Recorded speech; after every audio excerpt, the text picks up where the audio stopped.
नमस्कार और आप देख रहे हैं सूत्रधार द डायलॉग, हमारा यूट्यूब चैनल।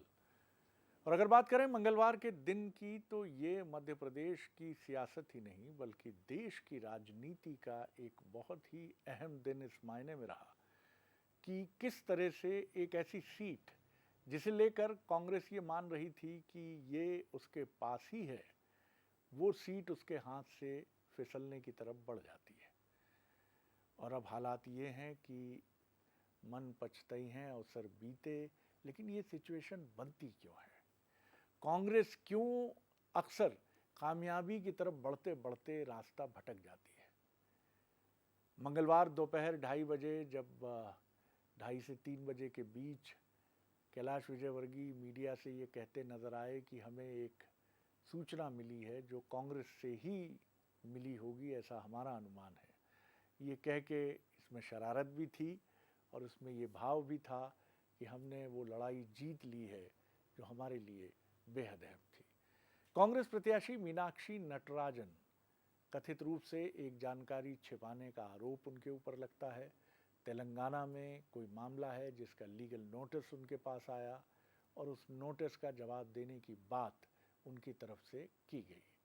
ये जानकारी कथित रूप से उनके नामांकन पत्र में उल्लेखित नहीं है और यही मसला इतना तूल पकड़ता चला गया कि देर शाम 6 बजे के आसपास विधानसभा के रिटर्निंग ऑफिसर, जो इस मामले में अथॉरिटी हैं, उन्होंने डिक्लेयर कर दिया कि मीनाक्षी नटराजन जो हैं वो एलिजिबल नहीं हैं क्योंकि उन्होंने जानकारी छिपाई है, इसलिए उनका नामांकन पत्र खारिज किया जाता है।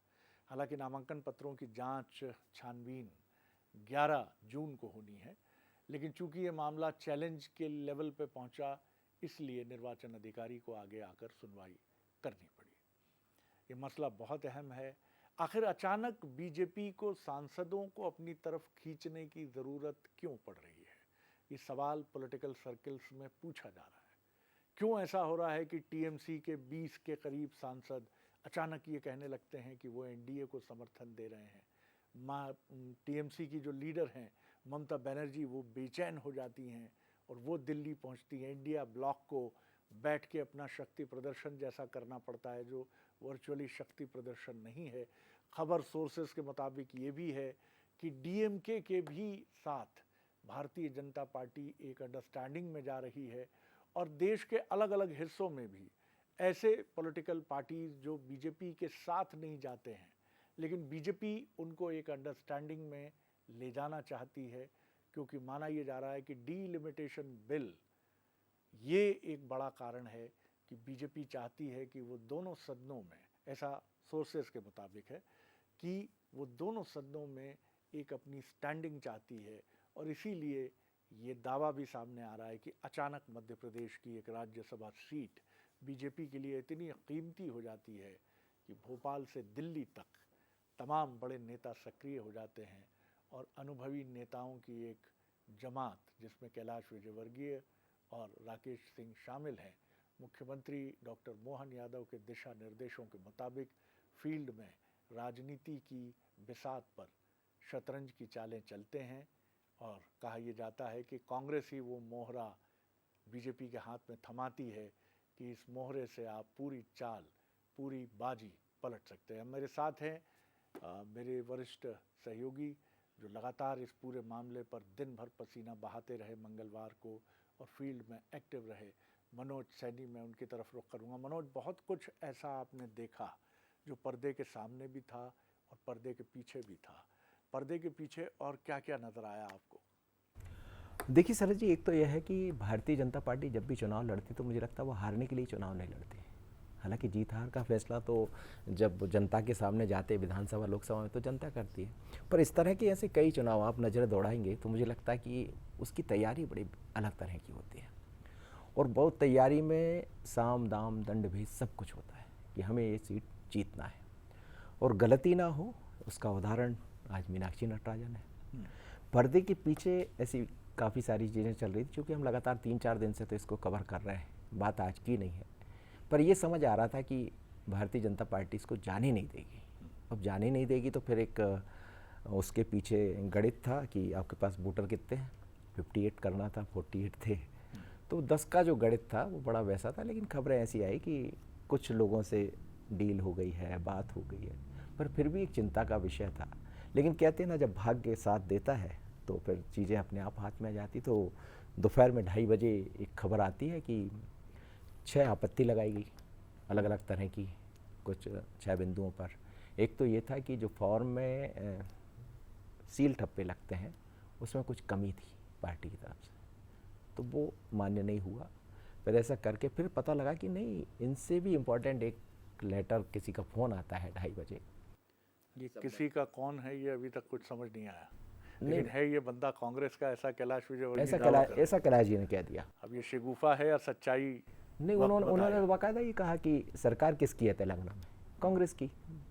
और कौन नहीं चाहता था कि मीनाक्षी नटराजन ना जाए राज्यसभा, तो ये तो कांग्रेस के लोग ही नहीं चाहते थे। और हमें लेटर किसने दिया, वो लेटर किसने दिया, वो कांग्रेस ने ही दिया सीधा। उन्होंने तेलंगाना के प्रदेश कांग्रेस चीफ भी आज आज भोपाल में देखिए थे। इत्तेफाकन वो यहाँ थे, दिग्विजय सिंह जी से मुलाकात हुई। मुलाकात भी हुई है और इस मुलाकात के मायने भी निकाले जा रहे हैं। पर वो जब पत्र आता है 2:30 बजे तो बाँचें खिल जाती है। और फिर उसमें बाकायदा 2:30 बजे पत्र आता है तो इसकी आपत्ति लगाई जाती है। आपत्ति लगाने के बाद रिटर्निंग, ये आपत्ति 2:30 बजे लगाई यस, जाती है। हाँ, और रिटर्निंग अफसर ये सूचना देते हैं। मतलब जो एक तरह से कहा जाए तकनीकी रूप से भी, तो कहीं कोई उसमें कमी नहीं की गई रिटर्निंग अफसर तरफ से। मैं दिन भर देख रहा था कार्रवाई, वो सूचना देते हैं मीनाक्षी नटराजन को। तो उसके बाद वो अपने वरिष्ठ वकीलों से बात करती है, तो कहते नहीं नहीं ऐसा कुछ नहीं है, आप डिनाई कर दीजिए। चूँकि वहाँ वार्तालाप जो हो रहा था कुछ हद तक मैं समझ पा रहा था, तो वो मेरी आंखों से देखा मैंने। मैं किसी और के बारे में, मुझसे ये बात किसी ने नहीं कही, मैंने अपनी आंखों दूर से देख के बॉडी लैंग्वेज इस तरह की हम लोग कवर करते तो इतना तो समझ आता है। तो डिनाई कर दीजिए। तो उन्होंने कहा कि मैं डिनाई कर दूं? हाँ, डिनाई कर दी उन्होंने। डिनाई कर दिया कि नहीं, मेरे पास मेरे खिलाफ ऐसा कुछ भी नहीं है। फिर थोड़ी देर बाद फिर एक पत्र आता है जिसमें पावती आती है, मतलब आपने जो नोटिस तामील किया गया वो आपने स्वीकार किया, रिसीविंग। और जैसी रिसीविंग आती है तो फिर उनसे कहा जाता है कि आपकी तो रिसीविंग भी है। तो जब आपके पास, आपसे मैं किसी चीज़ के लिए मना करूं कि मेरे पास नहीं है और आपके पास कोई प्रूफ आ जाए, नहीं मनोज तुम तो झूठ बोल रहे हो यार, ये कागज़ तो तुम्हारा मेरे पास रखा है, तो फिर मैं क्या कहूँगा? मैं अपना यही कह सकता हूँ कि नहीं, अब कागज़ को तो झुटला नहीं सकता। वो बात की बात, वो फिर कोर्ट में जाएंगे, ये होगा। लेकिन बस उसके बाद से फिर चीज़ें बदल जाती है। और भारतीय जनता पार्टी की जो लैंग्वेज थी, मतलब माइंड, शारीरिक रूप से मैं देखूँ तो वो पूरी बदल जाती है एकदम से। ऐसा लगता है कि शायद हाथ में कुछ आ गया है। फिर बीजेपी के तमाम सारे नेता वहाँ पहुँचते हैं, कैलाश विजयवर्गीय पहुँचते हैं, राकेश सिंह पहुँचते हैं, इन्हीं को लगा रखा था। राहुल कोठारी भी वहाँ दिखाई दिए मुझे, भगवान दास सबनानी, जो लीगल जब भी कभी ऐसा होता तो वो नज़र आते हैं। और फिर बस उसके बाद तो स्थितियाँ बदल गई। लेकिन कहते हैं ना शरद जी, घर का बेदी लंका ढाए, तो कोई तो है जिसने लंका ढा दी। और ये बार बार कांग्रेस की तरफ से, आपको याद होगा सुषमा स्वराज का मामला, राजकुमार पटेल का फॉर्म निरस्त हो गया, और कांग्रेस के ही फॉर्म क्यों निरस्त होते हैं? तो ये थोड़ा सा सोचने का विषय मुझे। ये बड़ी आपने अहम बात कही। और मीनाक्षी नटराजन के साथ ये दूसरा मौका। एक बार वो प्रत्याशी बनते बनते रह गई थी और इस बार प्रत्याशी बनी, तो फिर ये घटनाक्रम सामने आ गया। अब क्या लगता है आपको इसके कंसिक्वेंसेस की मैं बात करूं, इसके परिणाम की, जो प्रदेश कांग्रेस पर इसके संभावित असर की बात करूं, क्योंकि हम सब जानते हैं कि ये बीजेपी के लिए भी एक चुनौती थी। अगर वो प्रत्याशी डिक्लेयर करने के बाद नहीं इस चुनाव में सफल हो पाती, तो निश्चित तौर पर यही सवाल बीजेपी के लिए होता कि क्या चिंतन था, क्या केंद्रीय नेतृत्व पूछता कि आपकी तैयारी नहीं थी तो फिर क्यों आपने तीसरा कैंडिडेट। अब इन सारे सवालों की तोप कांग्रेस की तरफ है, जीतू पटवारी जी की तरफ है, उमंग सिंगार जी की तरफ है, कि जब सारी तैयारी थी, संख्या बल आपके पास था, तो जीती हुई बाजी कैसे बीजेपी ने पलट दी? देखिए, ये तो कानूनन लड़ाई है। कानून की दृष्टि से आप गलत जानकारी नहीं दे पाए, जिसके कारण फॉर्म रिजेक्ट हो गया। तो मुझे नहीं लगता, बल्कि मुझे तो ये लगता है कि यदि कहीं भारतीय जनता पार्टी के कुछ विधायक, जैसा कि ऑपरेशन लोटस के दौरान हमने देखा, ऐसा हो जाता, वो जाते कर्नाटक में रहते और जो भी 8-10 दिन गुजारते, और उसके बाद आके जब परिणाम आया तो पता लगा वो बीजेपी के पक्ष में चले गया, तो मानकर चलिए फिर पीसीसी चीफ भी जाते, जो विपक्ष के नेता है उनकी कुर्सी भी जाती। पर अब तो कानूनन है ना, आपने फॉर्म भरा, हम क्या कर सकते हैं उसमें? हम तो साथ गए उनके फॉर्म दिलाने, उन्होंने जानकारी नहीं दी, तो ये तो कैंडिडेट की गलती है। तो मुझे लगता है ये तो बल्कि सपोर्ट, ऐसा मेरी समझ कहती है कि बल्कि थोड़ा सा सपोर्ट मिल जाए। जो उनके प्रस्तावक हैं या जो लीगल जिन्होंने कानूनी तौर पर छानबीन की होगी, ये बात उनकी तरफ भी जाएगी।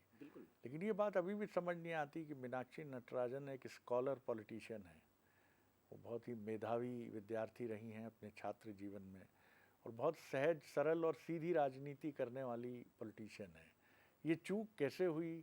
और जैसा आप बता रहे हैं कि ये 2:30 बजे पहले एक मैसेज आता है कि एक मामला है, फिर उसकी पावती भी आती है कि रिसीव किया गया है ये लीगल नोटिस, उसका जवाब देने की बात की गई है। ये बात वाकई हैरत में डालती है और निश्चित तौर पर राहुल गांधी बहुत मायूस होंगे, जिन्होंने एक कोशिश की थी कि उस राजनेता को जो सीधे सच्चे सिद्धांतों के साथ राजनीति में है, उसे हम आगे बढ़ाएं। देखिए, एक जन नेता की मुझे लगता है कि भले आप राज्यसभा पहुंचा रहे हैं, अब चीज़ें बड़ी तेज़ी से बदली। राज्यसभा का एक दौर रहा करता था जब हम देखते थे कि फलाने कोई बहुत अच्छे पत्रकार हैं या कोई बहुत अलग तरह के कविवर हैं या इस तरह के लोग जो अलग तरह की विचारधारा रखते थे, तो वो राज्यसभा की दहलीज तक पहुंचते थे, क्योंकि वो एक ऐसा है उच्च सदन जहां उसी गुणवत्ता के साथ चीज़ों को रखा जाती है, उनको चर्चा होती। लेकिन राजनीति, सियासत बड़ी तेज़ी से बदली, तो मुझे लगता है राहुल गांधी बदल तो रहे हैं, पर जो ज़मीनी नब्ज़ है शायद उसको नहीं पकड़ पा रहे। और जैसे ही मीनाक्षी नटराजन की जब घोषणा हुई, तो मुझसे तो कई कांग्रेस, मैं इसलिए कह सकता हूँ कि मैं नाम नहीं लूँगा, मुझसे भाई साहब गलती कर बैठे हम लोग हमारे नेता ने गलती कर बैठा, हम जीतेंगे कि नहीं। जब आप किसी चुनाव में जा रहे हो और आप ही हमसे पूछने लगे कि हम जीतेंगे कि नहीं, तो शक तो वहीं पैदा हो जाता। तो मुझे लगता है कि अभी भी कांग्रेस को कुछ समझने की ज़रूरत होगी। हम बीजेपी के लिए बात नहीं कर रहे हैं, बीजेपी के पास तो ठीक है, वो अपना उसका एक मैकेनिज्म है। आप देखिए ना, इसी चीज़ को कितने आसानी से उन्होंने पकड़ के पूरा चुनाव अपने पास, और एक ऐसे व्यक्ति को दे दिया जो बहुत गरीब घर से निकला, पार्षद से। मनोज, और इसमें अगर ये एंगल भी है कि बीजेपी डीलिमिटेशन बिल को आगे ले जाना चाहती है, और वो चाहती है, तो निश्चित तौर पर हम ये कल समझ सकते हैं कि ये जो चीज़ है कि दूसरी पार्टियों के जो बीजेपी के मित्र नहीं हैं, ऐसे राजनीतिक दलों के सांसदों को लुभाने के लिए या उनका समर्थन लेने के लिए बीजेपी इस बिल को लेकर, कोई ज़रूरी नहीं है कि उसके लिए उनका बीजेपी में शामिल होना आवश्यक हो, क्योंकि वहाँ दल बदल कानून है, तमाम तरह की अड़चनें हैं, लेकिन बीजेपी की ये कोशिश ज़रूर होगी कि वो डीलिमिटेशन बिल पर एक समर्थन ले। और ये अगर ऐसी चीज़ है तो ये समझा जा सकता है। मुझे लगता है सर जी, इसको लेकर भी बड़ी बड़ी कुछ खबरें 2-4-6 दिन के भीतर हम लोग के सामने होगी।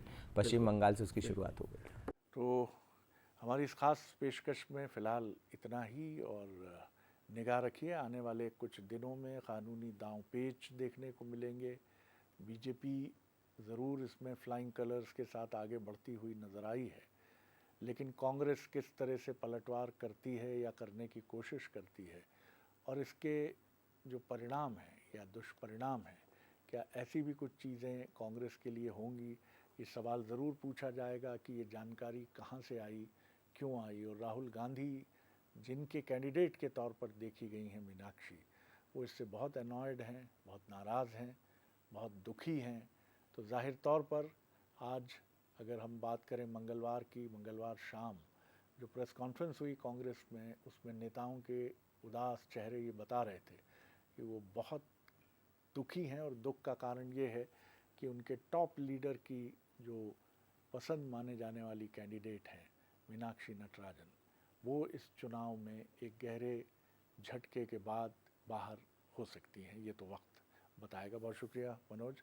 और आप हमारे इस YouTube चैनल सूत्रधार द डायलॉग को शेयर कीजिए, लाइक कीजिए, सब्सक्राइब कीजिए, और लगातार इस चैनल पर बने रहिए, इसे देखते रहिए। इसमें कुछ अलग है।